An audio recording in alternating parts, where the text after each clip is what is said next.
Nós vamos passar para a ministração da palavra e eu quero convidar você a abrir sua Bíblia no livro de Eclesiastes, no capítulo 11 e no verso 5.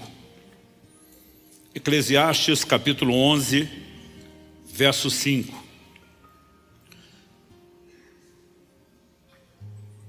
Eu quero compartilhar com vocês hoje um entendimento que tem sido uma chave importantíssima na minha vida. Na verdade, essa mensagem eu diria que está na lista dos clássicos, né? Daqueles princípios bem marcantes da nossa vida, que vem sendo dividido ao longo do ministério.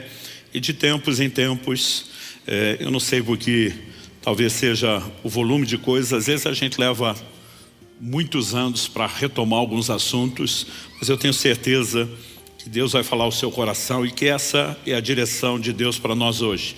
Eclesiastes capítulo 11, verso 5, eu vou ler na Nova Almeida atualizada.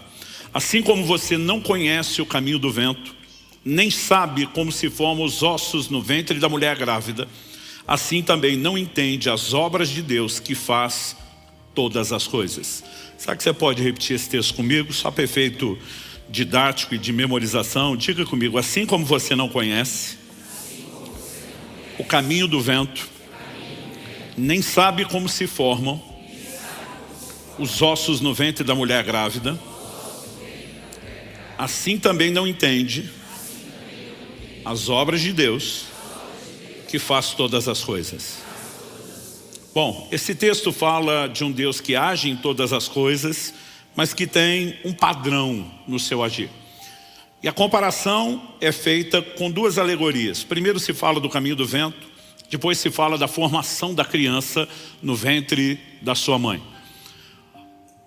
Na versão que eu estou usando, nós temos alternadas aqui algumas expressões e verbos. Assim como não conhece, depois ele diz não sabe, depois ele diz não entende. Na verdade, né, todas essas traduções, elas são exatamente variações da mesma palavra. No hebraico é a palavra yada. Ela em essência significa conhecer, mas um dos seus sentidos e aplicações diz respeito à percepção visual. Agora, o elemento da percepção visual é algo que eu quero destacar nesse nível de conhecimento, não apenas como uma possibilidade de tradução, porque isso seria muito vago para a gente construir essa lógica, mas com a aplicação da própria ilustração. Quando ele fala do caminho do vento, ele está falando de algo real, inquestionável, que temos evidências, mas que acontece fora da vista dos olhos. Então sabemos o caminho do vento, porque em determinado momento a brisa soprando no rosto, né? Ou a gente vendo as folhas das árvores balançando, a gente não só tem evidência, mas sabe até a direção. No entanto, as correntes de ar se alternam o tempo todo. E a gente não sabe, como diz os antigos, onde é que o vento faz a curva, porque esses caminhos se alternam o tempo todo e são invisíveis aos nossos olhos. Ou seja, o exemplo fala de algo real, com evidências, inquestionável, porém invisível aos nossos olhos. O segundo exemplo não é diferente. Assim como não sabe como se formam os ossos no ventre da mulher grávida. Está falando do desenvolvimento da criança no ventre da sua mãe. Esse também é um processo real, inquestionável. Temos evidências. A barriga da mamãe vai aumentando, né, a cada mês. Sabemos que o feto está em desenvolvimento até que chegue a hora em que esteja maduro para o nascimento. Mas o processo acontece fora da vista dos olhos. Agora, se o texto falasse de conhecimento meramente no sentido de informação, a gente diria que essa declaração nem atualizada está mais. Porque hoje nós temos os conhecimentos aí da biologia sobre como se dá a calcificação, a formação dos ossos, mas o processo está fora da vista dos olhos. Ah, pastor, mas nós temos ultrassom, ecografia em cada um, né? Cada uma das duas gravidezes da Kelly, dos nossos dois filhos, nós também pudemos visualizar como estava em momento específico. O processo todo estava fora da vista dos olhos. De novo, algo real, inquestionável, com evidências, porém invisível aos nossos olhos. É depois de usar esses dois exemplos que ele diz assim também, do mesmo jeito, igualmente, semelhantemente, não sabes ou não conheces ou não vês as obras de Deus que faz todas as coisas. A Bíblia sustenta que Deus está agindo em todas as coisas. No entanto, esse agir é invisível aos nossos olhos. O tema da minha mensagem hoje é o agir invisível de Deus. E há razões pelas quais Deus decidiu operar de maneira que eu e você não consigamos, vislumbrar exatamente.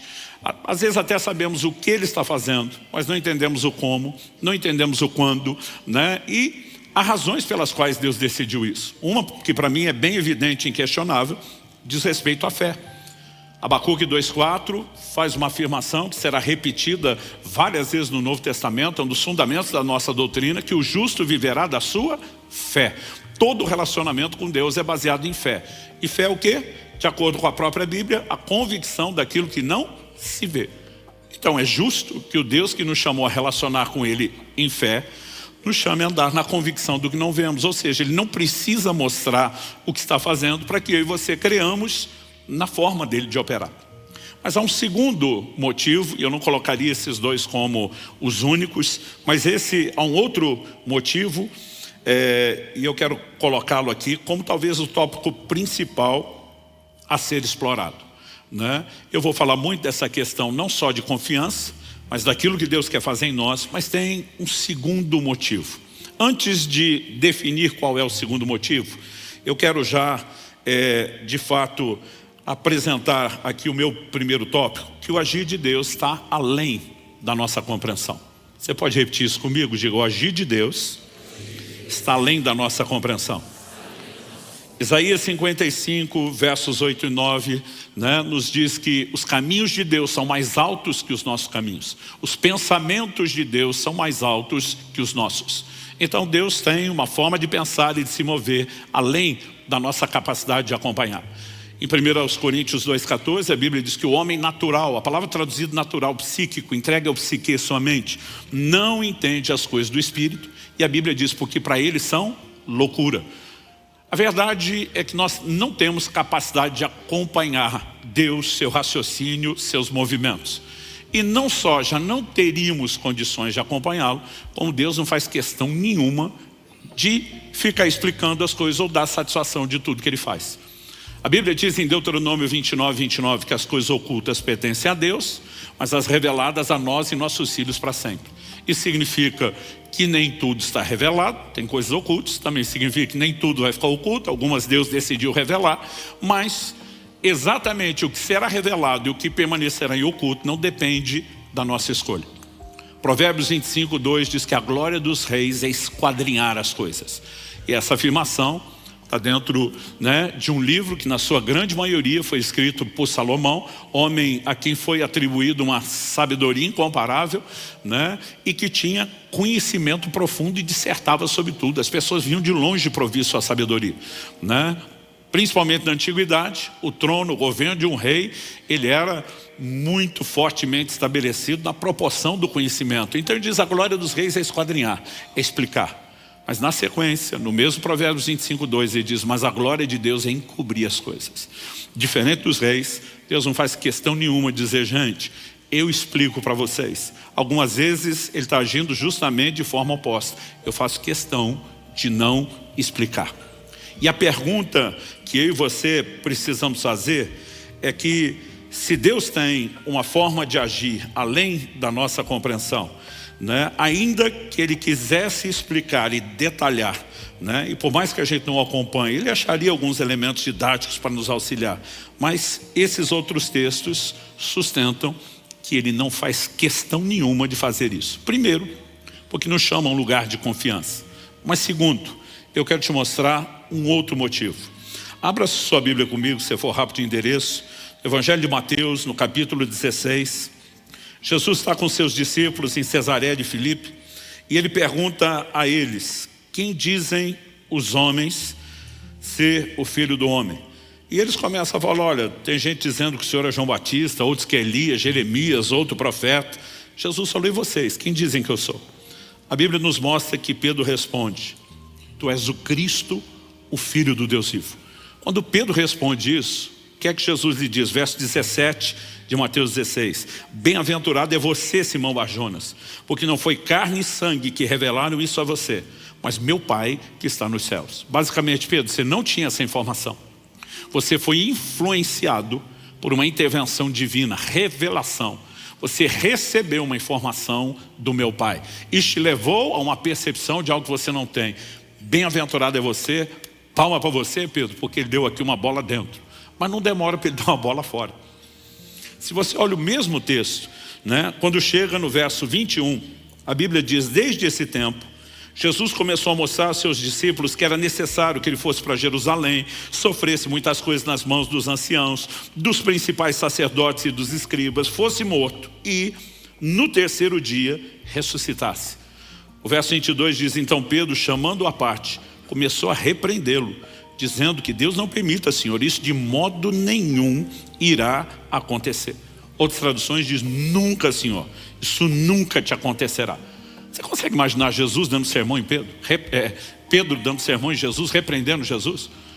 Eu fico imaginando a cena como se fosse hoje. Que isso, Jesus? Pensamento positivo? Levanta essa cabeça. Né? Para com isso. E eu fico imaginando a cara de Jesus com vontade de dizer, sabe de nada, inocente. Mas o que ele diz está no verso 23. Jesus, voltando-se, disse a Pedro, saia da minha frente, Satanás. Você é para mim uma pedra de tropeço, porque não leva em consideração as coisas de Deus, e sim as dos homens. Outras traduções dizem, não pensa nas coisas de Deus, mas nas dos homens. Outro dia alguém falou, pastor, Jesus chamou Pedro de Satanás? Não. Jesus reconhece que de novo Pedro se expôs a uma outra influência. Só que agora ele sintonizou em outra estação de rádio, né? É outro emissor. A primeira revelação vem de Deus. A segunda vem de uma outra influência. E ele está repreendendo a influência por trás de Pedro, que era maligna. Mas ao falar com a ação de Satanás por trás de Pedro, Jesus usa essa frase, você não pensa nas coisas de Deus e sim nas que são dos homens. E aqui que eu quero explorar o segundo motivo pelo qual o Deus que tem um agir além da nossa compreensão escolheu agir assim. Porque não é apenas eu e você que temos dificuldade de acompanhar seus movimentos.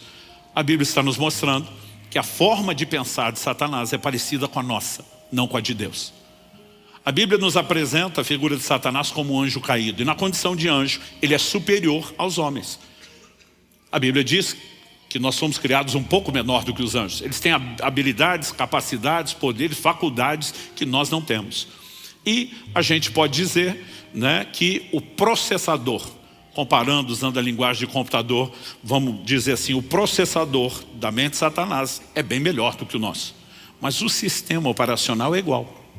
Então a velocidade de processar pode mudar, mas a forma de funcionar é parecida. Ou seja, se nós não acompanhamos os pensamentos de Deus, evidentemente que Satanás, ainda que tenha uma mente superior a nós, a Bíblia fala que a sua sabedoria se corrompeu, não que ele perdeu. Paulo diz, nós não ignoramos suas maquinações, outras traduções dizem seus ardis, mas por melhor que seja sua mente e sabedoria, ele não consegue acompanhar os movimentos de Deus. E eu quero te mostrar que uma das razões pelas quais Deus decidiu agir de forma oculta, invisível aos nossos olhos, não é apenas porque eu e você, perdidos na história, temos que confiar, mas é porque Satanás também não consegue entender a forma de Deus agir e Deus decidiu tirar proveito disso. Né? Olhando para as Escrituras, a gente consegue perceber isso com muita clareza. Por exemplo, carta de Paulo aos Efésios, capítulo 3,